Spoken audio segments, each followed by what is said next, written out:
If you're wondering which gaming monitors under $300 are worth your money, stick around. After we run through each product, I'll give you my personal take. Would I buy it or would I skip it? No fluff, just my honest opinion. Let's get into it. Asus TUF VG27AQ3A. This budget beast rocks a fast in-plane switching panel and a 180Hz refresh rate that makes my eyes feel like they're being massaged by silk. Though the high dynamic range performance is about as impressive as a wet firework and won't exactly make your screen pop.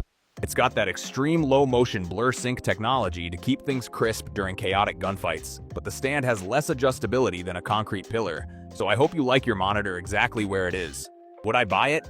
Yes, because getting 180Hz and a 130% sRGB gamut at this price point is basically stealing from the corporate overlords. Alienware AW2725DM. Coming in hot with a sleek redesign for 2025, this monitor gives you those premium Alienware vibes and a 180Hz quad high-definition panel without forcing you to sell a kidney. While the colors on this fast in-plane switching panel look juicy enough to eat, it still only has Display HDR 400, which means high dynamic range is mostly just a suggestion rather than a reality. Would I buy it? Yes, because it's the most stylish way to hit 180Hz for under $300 while flexing that legendary brand name. AOC Q27G3X-MN. This absolute unit features a mini light emitting diode backlight with 336 zones that produces highlights so bright they might actually blind you if you're not careful, putting standard budget panels to shame. However, it uses a vertical alignment panel, so you'll have to deal with some minor black smearing that makes fast-moving dark objects look like they've had one too many drinks. Would I buy it? Maybe, because while the HDR 1000 certification is mind-blowing for this price, I'm still a bit of a snob when it comes to vertical alignment ghosting. KTC M27T6. If you want to melt your retinas with 1,400 nits of peak brightness and over 1,000 local dimming zones, this mini light-emitting diode monster is basically a sun that you can fit on your desk.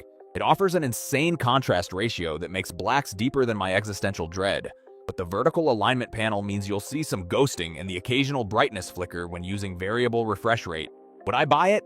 Yes, because it's the only monitor under $300 that actually delivers a true HDR 1400 experience that puts high-end displays to bed. LG 27GS60QC. This 1000R curved panel wraps around your face like a warm hug and offers a smooth 180Hz experience that's faster than my last 3 relationships combined. The contrast is decent at 3000 to 1, but the stand is so basic it makes a plain bagel look exotic, and the 300 nits brightness is definitely not winning any awards for Shining Star of the Year. Would I buy it?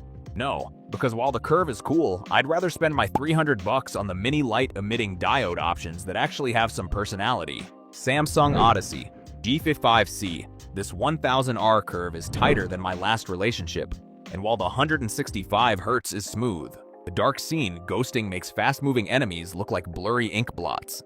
It lacks a universal serial bus hub and the stand only tilts, so it's basically a high-resolution paperweight unless you're staring at it perfectly straight. Would I buy it? Maybe, but only if you're a curve-obsessed gamer on a budget who doesn't mind a little smeary motion during midnight sessions. LG 27GR83QB. Moving up to this beast gives you 240Hz of pure speed that makes the Samsung feel like it's running through molasses. Plus the high-definition multimedia interface 2.1 ports are a godsend for console peasants. The contrast ratio is pretty pathetic though, turning every dark dungeon into a cloudy gray mess that'll have you squinting like an old man. Would I buy it? Yes, because that ultra-fast refresh rate and color accuracy are absolute overkill for the price point. LG 24GS65F BA. This is the budget king with a 180Hz refresh rate, but the 1080p resolution on a 24-inch screen feels like looking at life through a screen door compared to the 1440p big boys. It's got a height-adjustable stand, which is great, but the lack of local dimming means your high dynamic range experience is essentially a lie. Would I buy it?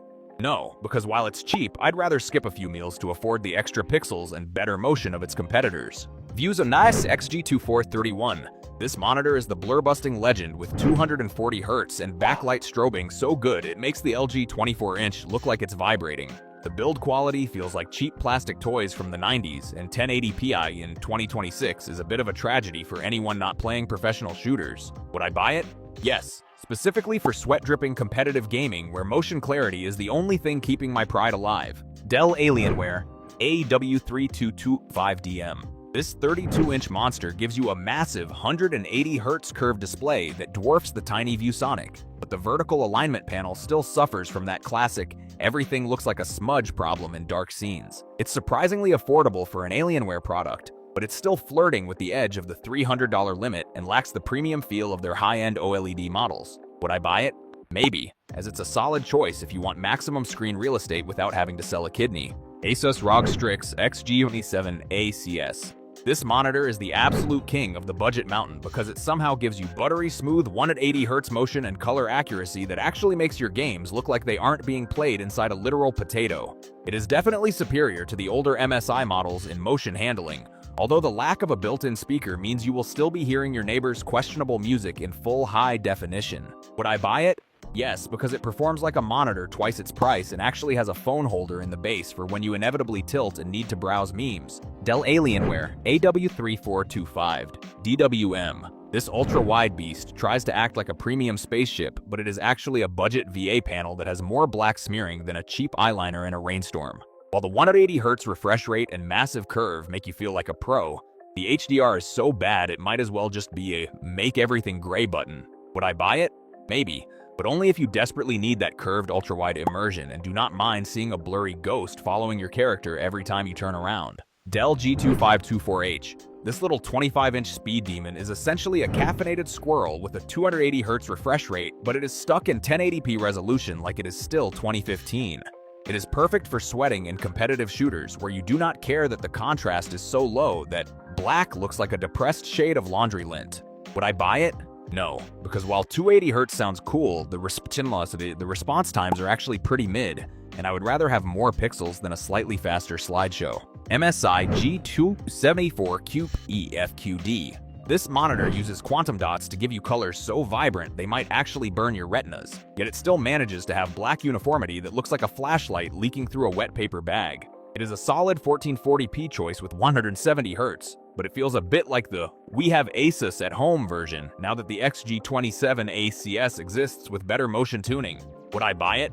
Maybe, but only if it is on a massive sale, because while the colors are pretty, the motion blur is definitely not winning you any trophies. LG 27 G640B LG decided to go full overkill mode by slapping a 300Hz refresh rate onto a 1440p panel for under $300, which is honestly the biggest flex on this entire list. The motion is crisp enough to see your own failures in high definition, but the stand is about as basic as a loaf of white bread and offers almost zero ergonomics. Would I buy it? Yes, because 300Hz at 1440p for this price is absolutely insane, even if the power plug design is slightly annoying and requires some weird rotation gymnastics. Samsung Odyssey G5 G50F 32A. This giant 32-inch slab gives you a buttery 180Hz refresh rate and a fast in-plane switching panel that actually has decent viewing angles, though the contrast is so mid you'll think your dark scenes were filmed in a fog machine. It's significantly bigger than that AOC rival if you want to overcompensate for something, but the high dynamic range 10 is basically just a sticker on the box because it doesn't get nearly bright enough to actually make your eyes bleed. Would I buy it? Maybe, because while the screen real estate is massive for under $300, you're basically paying the Samsung tax for a stand that feels like it was made from recycled plastic spoons. AOC C27G2Z. This curved beast pushes a ridiculous 240Hz refresh rate that'll make your gameplay smoother than a buttered eel, but since it's only 1920 by 1080 resolution on a 27-inch screen, you can practically count the pixels with your bare eyes. The vertical alignment panel has deep blacks that make the Dell look like a gray mess, yet the ghosting is so bad in dark scenes you'll think you're playing a horror game even when you're just browsing Excel. Would I buy it? Yes, but only if you're a sweaty competitive gamer who values frame rates over actually being able to see sharp details, because 240Hz at this price point is an absolute steal. Dell S2725QS. This thing treats you to a gorgeous 4000 pixel resolution with crisp text that makes the AOC look like a blurry mess. But the 120Hz refresh rate feels like moving through molasses compared to the faster gaming panels. The colors are accurate enough for your side hustle as a photographer, but the contrast ratio is honestly pathetic, turning every black shadow into a depressing shade of corporate cubicle gray. Would I buy it? No, because while the 4000 pixel screen is sexy for productivity, the lack of a universal serial bus hub and the wobblier than a toddler stand make it a hard pass for a serious gaming setup. Thanks for watching. I hope this video helped you pick the gaming monitors under $300 for you. If you have any questions, drop a comment below. Links to all of these products mentioned in this video will be in the description.